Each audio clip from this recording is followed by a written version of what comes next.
Dr. Al-Tijani Al-Mahi is the father psychiatry in African and one of the most prominent founders of the African Psychiatry Association.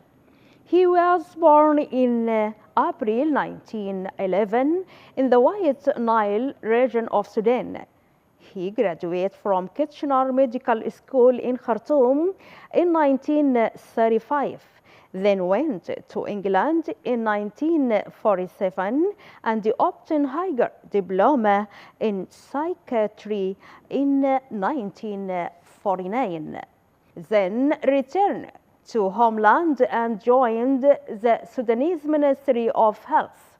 He also established a neurological clinic in Khartoum, becoming the first Sudanese and the first African to specialize in psychiatry.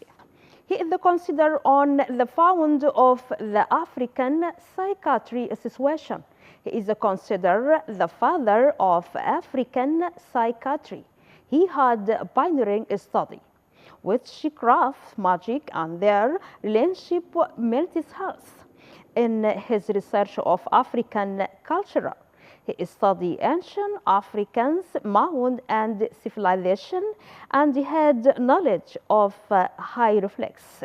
The first hospital established for scholarship and the neurological health in Sudan was named after him, and the Tijani Al-Mahi Hospital was established in Omdurman. He graduated from Kitchener Medical School in 1935, one of the schools that formed the Gardoon Memorial College at Zahim. Then Gardoon College was converted to Khartoum University College until 1951, and in 1956 the University of Khartoum is now. He received the higher diploma in psychiatry from England in July 1949. The first Sudanese and the African psychiatry, he joined the Sudan Medical Service and worked in Omdurman, Khartoum, Wadi Halfa, and Kosti. After his return, he established a neurological clinic in Khartoum Bahri. In addition, he was interested in rural service from 1959 to 1969. He worked as a regional advisor to the World Health Organization on mental health. After the Revolution of October 1964, he was elected as coordinator of the member of president of the council and the forehead state in 1965. From 1959 to 1969, the World Health Organization chose Dr. Al-Mahi to the organization regional advisor to the Strong's Medical Science regions on psychiatry and chaired to the first conference held under the supervision of the United Nations in Education and Psychiatry and also gave many lectures in many American university psychiatry. Before his death, Al-Tijani Al-Mahi left the Hague Library contained nearly 20 sound volumes, including 6 sound rich, many secrets on the group of Charles letters is the now part of library of the University of Khartoum, and he has pioneering and famous study in the field of mental. Dr. Al-Mahi died on January 8, 1907, and was named after him the first hospital special established from neurological and psychiatrical health in Sudan, which is the famous Dr. Al-Tijani Al-Mahi Hospital and is one of the largest specialized hospitals in Africa.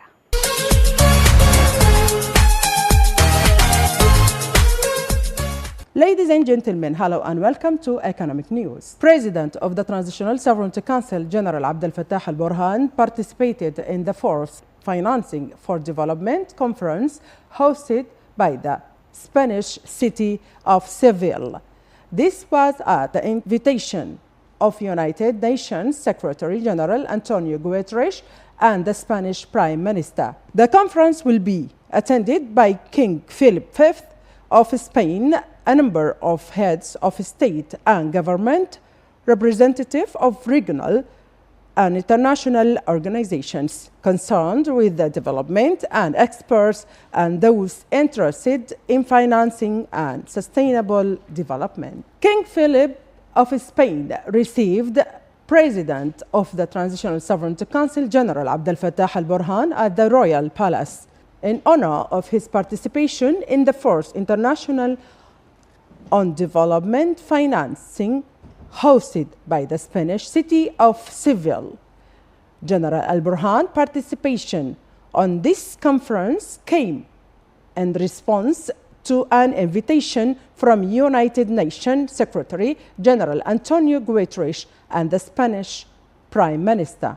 President of the Transitional Sovereignty Council, General Abdel Fattah al-Burhan, said that the Sudan crisis has demonstrated beyond any doubt that the concerned current global financial system needs radical reform to achieve justice, balance, and equitable representation of developing countries in decision-making center. Addressing the fourth conference on financing for development in Seville, Spain, al-Burhan explained that Sudan is not seeking sympathy or temporary aid. Rather, it requires sustained support based on genuine fairness and just international system that enables Sudan to advance and fulfill its development commitments. Egyptian President Abdel Fattah al-Sisi received President of the Transitional Sovereignty Council, General Abdel Fattah al-Burhan, in Al Alamein city during his visit to the Arab Republic of Egypt. The meeting touched on ways to strengthen bilateral relations between the two countries and consolidate prospects for joint cooperation in all fields, in a manner that meets the aspiration of the two brotherly people toward achieving integration and mutual development. The meeting also addressed regional development in the Nile Basin and Horn of Africa regions, underscoring the need to continue coordination and joint action to protect water security and respect the rules of international law to achieve the joint interest of all basin countries. The meeting also reviewed developments in the situation and reconstruction efforts in Sudan, as well as regional and international efforts to restore peace and stability in the country. President expressed his appreciation for the level of Sudanese-Egyptian relations, stressing his commitment to strengthening and consolidating the bonds of brotherhood. He praised Egypt's supportive stance for Sudan in international and regional forums, its support for the Sudanese people during their ordeal, and its provision of humanitarian assistance. For his part, Egyptian President Abdel Fattah al-Sisi affirmed his country's firm position in support of Sudan's unity, sovereignty, security, and stability, underlining Egypt's readiness to make every effort to advance joint cooperation to achieve the mutual interest of both countries. Prime Minister Dr. Kamel Idris issued Decision number 147 of 2025, appointing 3 ministers within the government of hope. The decision included the appointment of Professor Ismat Ghureshi Abdallah as Minister of Agriculture and Irrigation, Professor Ahmed Mudawi Musa as Minister of Higher Education and Scientific Research, and Professor Muiz Umar Bakhit Al-Awad as Minister of Health. The Prime Minister of Inwath monitoring that the number of ministers appointed so far has reached 5, as the Prime Minister had previously announced earlier. The appointment of the Ministers of Interior and Defense. The remaining ministers are scheduled to be appointed successfully. European Union delegation visiting Sudan recently held a meeting with directorates of Ministries of Production and Economic Resources in Al-Gadarif state. The meeting was part of a mid-term evaluation of the agriculture internship project implemented by Practical Action with the support from the European Union. The project targets the localities of Al-Gadarif areas like Al-Fashaga and Basunda in Al-Gadarif state and aims to strengthen the agriculture practice of local communities and improve livelihoods by supporting small enterprises. European advisor Yasser Qasim Al-Said and Al-Fadil Al-Awad explained that the visit to monitor the activities being implemented on the ground. The meeting at all Ministry of Production was attended by the directors of directorates related to the project. They reviewed the overall achievements made in the recent period, along with the challenges facing the project's implementation in its local context.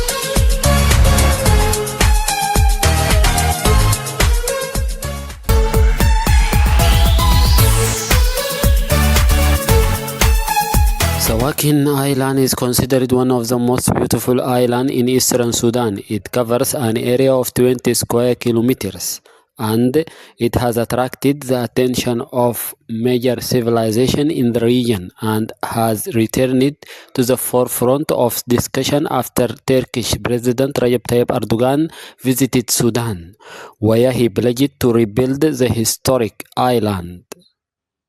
Sawakin Island is located on the western coast of the Red Sea in eastern Sudan, at latitude 19.5 degrees north and longitude 37.5 degrees in the east. It rises 66 meters above sea level and is approximately 560 kilometers from Khartoum to Port Sudan. Sawakin Island has a beautiful coral reef. Sawakin Island covers an area of 20 square kilometers and contains more than 370 residential area and government plot.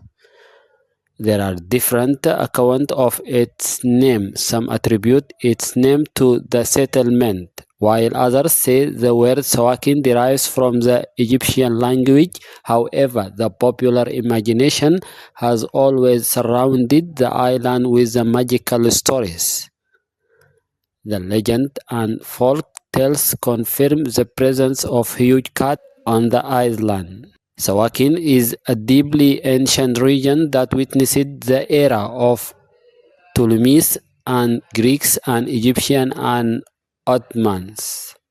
Sawakin was built on a flat oval-shaped island about 750 meters long and less than 100 meters wide, within a narrow strait that opens onto the Red Sea and is connected to the mainland by paved roads. The coast consists of swampy lakes, coral reefs, and plain covered with scattered scrub and gorgeous seasonal valley. In the fall, rain provides large quantities of water.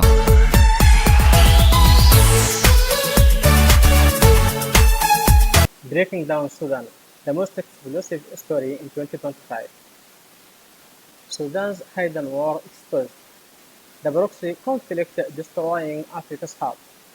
While the world watches other conflicts, Sudan is experiencing the worst humanitarian crisis on earth. 500,000 children have died, and foreign powers are fighting a proxy war using Sudanese lives as pawns.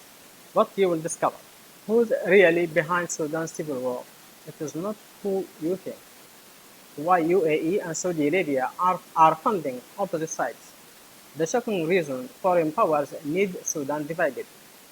Why this affects all of the Africa's future unity and prosperity.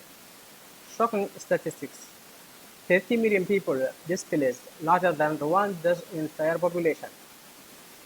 $500 million in fuel depot destroyed in a single drone strike.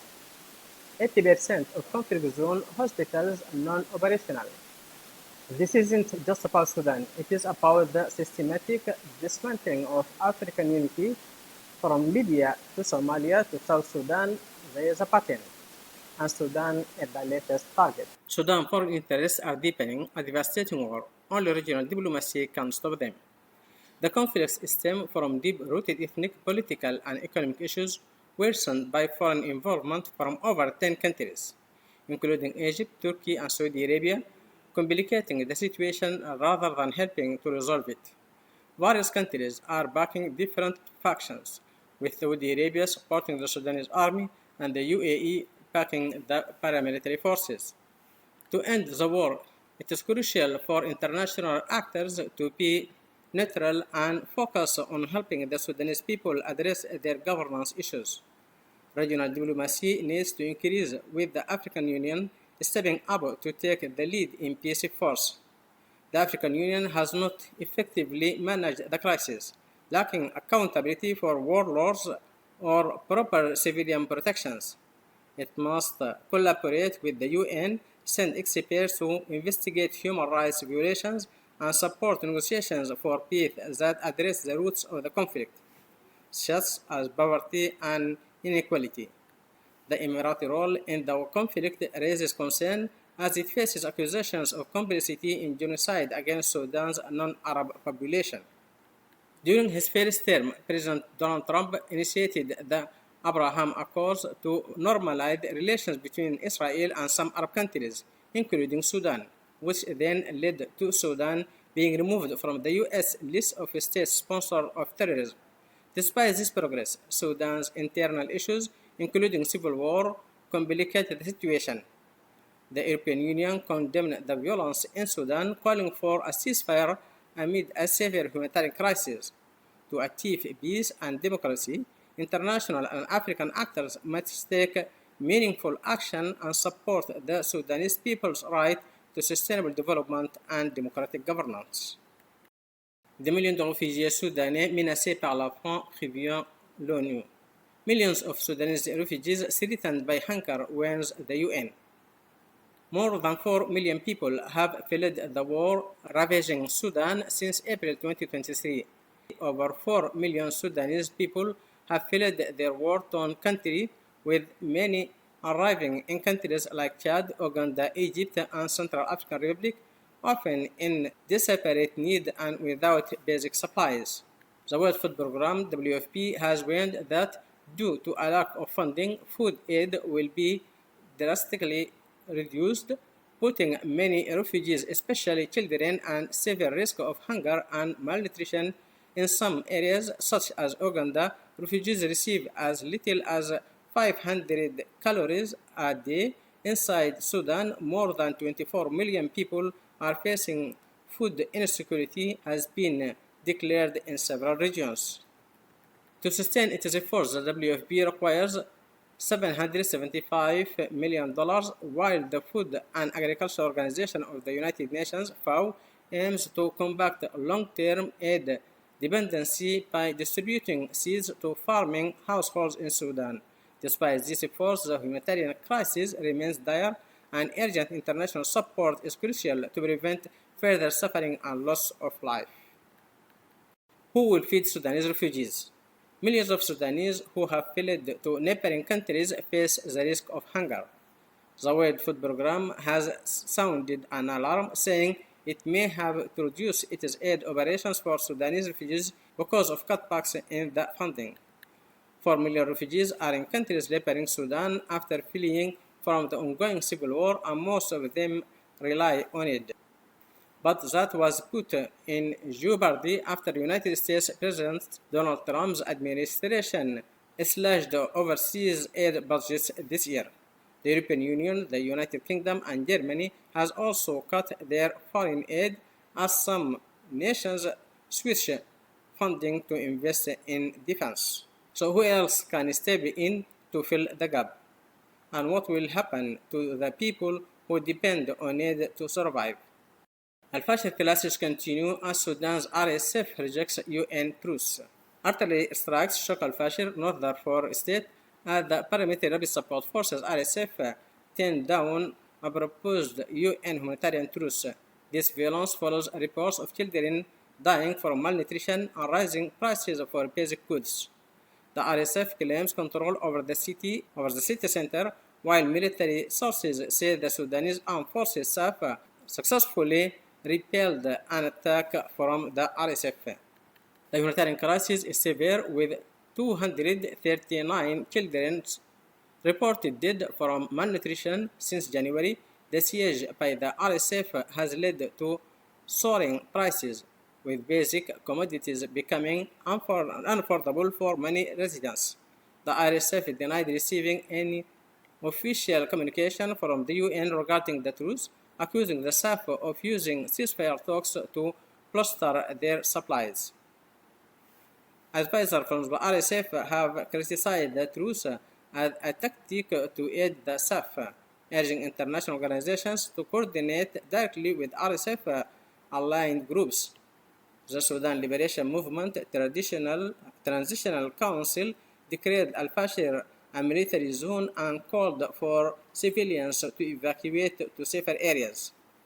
Meanwhile, the Darfur governor expressed support for the truce and urged the RSF to cease harmful practices and are now fighting against the RSF alongside with the Sudanese Armed Forces SAF.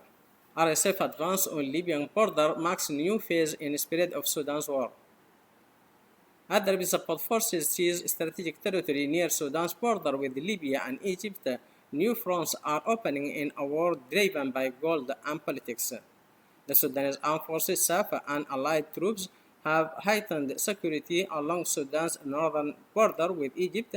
As the rapid support forces make significant advancements, the RSF has taken control of a strategic border area that connects Libya and Egypt, creating new regional tensions, particularly with Egypt and Libyan forces that support the RSF.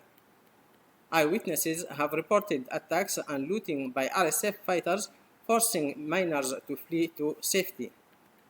The Sudan-Libyan border is a major entry point for weapons and support for the RSF, with allegations of backing from the UAE and coordination from Libyan General Khalifa Haftar. The SAF has accused Haftar's militia of participating in attacks on them, while Haftar's forces claim Sudan is using the conflict to draw Libya into the internal issues. A Sudanese think tank has linked the RSF to various Libyan forces providing military support. The RSF also seeks to regain control of gold mines they previously lost before the war. These mines were once part of the RSF's commercial interest but were confiscated by the Sudanese authorities.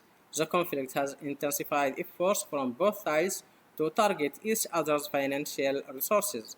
The gold-rich border area has been essential for both RSF and allied forces from Darfur, as it is home to major mining zones where thousands are engaged in gold extraction.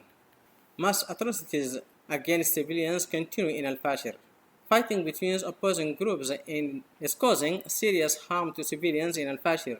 Sudan, as highlighted in a report by Médecins Sans Frontières (MSF), the report reveals ongoing violence, including looting, mass killings, sexual violence, abductions. MSF calls to protect civilians and allow humanitarian organizations to provide essential aid. The report, titled "Besieged, Attacked, Starved," describes a dire need for immediate action. The conflict sees civilians not only caught in general fighting, but also specifically targeted based on their ethnicity. MSF gathered data from over 80 interviews with displaced individuals and patients to document the alarming pattern of violence. In April 2023, there was a major attack on the Zamzam camp for displaced people, leading to around 400,000 fleeing under terrible conditions. Many sought refuge in Al-Fashir, where they are trapped and vulnerable to further violence. MSF fears a repeat of previous atrocities against ethnic groups, such as those witnessed in West Darfur. Those escaping the violence face a risk, with men and boys particularly endangered, while women and girls are often victims of sexual violence. The humanitarian situation has been increasingly dire, with reports of food and water shortage and limited medical support due to ongoing attacks on health facilities. MSF urged all parties to cease violence against civilians and honor international humanitarian laws. They call for an end to the siege of Al-Fashir and access for humanitarian aid. They emphasize the need for urgent international action to prevent further violence and support emergency aid efforts. Recent talks of a ceasefire have not yet produced any real change, and immediate action is needed. Sudan War, a single guide to what is happening. The conflict in Sudan has led to over 150,000 deaths and displaced around 12 million people, making it as a severe humanitarian crisis. The RSF, originally formed from the Janjaweed militia, has a history of violence, including accusations of war crimes in Darfur, and threatened to establish a rival government. Many people from Darfur believe that RSF and allied militias aim to turn their diverse region into an Arab-controlled area. In March 2024, UNICEF reported that armed men have been assaulting children, leading some to attempt suicide. Human Rights Watch stated that the RSF might be committing genocide against the Masalit and other non-Arab groups, with thousands killed in ethnic cleansing. The US declared that RSF had committed genocide and imposed sanctions on its leaders. Sudan's government accused the UAE of complicity in the genocide, but the ICJ, International Court of Justice, refused to hear the case. Various peace talks have failed, and global attention to the conflict has dwindled, affecting humanitarian efforts to shut, following the perception that Sudan's conflict is the forgotten war of the world. Le pays et l'Indonésie signent une note d'entente dans le domaine des médicaments. The country and Indonesia signed a memorandum of understanding in the field of medicines. The National Council for Drugs and Poisons and the Indonesian Food and Drug Administration signed an important memorandum of understanding (MOU) in the health sector today in the Indonesian capital, Jakarta. Speaking on behalf of the National Council for Drugs and Poison was Dr. Yasir Muhammad Ali, Sudanese ambassador to Indonesia, while Prof. Taruna signed on behalf of the Indonesian side. The signed MOU is the first of its kind in the history of Sudanese-Indonesian relations. It establishes a framework for cooperation between the National Council and the Indonesian Food and Drug on several important technical issues, including strengthening cooperation in the regulation of pharmaceutical and medical products, dairy, supplements, and cosmetics. The Indonesian Food and Drug Registration will be accredited by the National Council, facilitating the direct entry of Indonesian medicines into Sudan without the need for re-registration procedures by the National Council. The objective will also be to expand the cooperation in the exchange of pharmaceutical information on best practices, support for regulatory accreditation, and capacity building through technical assistance, workshops, and training. Exchange of GMP inspection results and safety alerts for new ingredients, exchange of high-level visits to measure and to monitor and evaluate the implementation of the memorandum, discuss emerging regulatory issues, and identify opportunities for additional cooperation. The African Development Bank approved $93.6 million to combat food crisis in conflict-hit regions in Sudan. The African Development Bank Group has approved $93.6 million to fight food insecurity in Sudan's vulnerable regions. This funding will directly help 265,000 smallholder farmer households, benefiting around 1.6 million people, including 20% women and 30% youth. The money will support the Sudan Emergency Wheat Production Project with $46.8 million from the African Development Fund and additional grants from other fund pillars. The World Food Programme will implement the project, which builds on the success of a previous initiative that increased wheat productivity. The new phase will provide climate-resilient seeds, fertilizers, and support for post-harvest processing, aiming to raise wheat yields significantly through sustainable practices.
الوسامة جل رسامة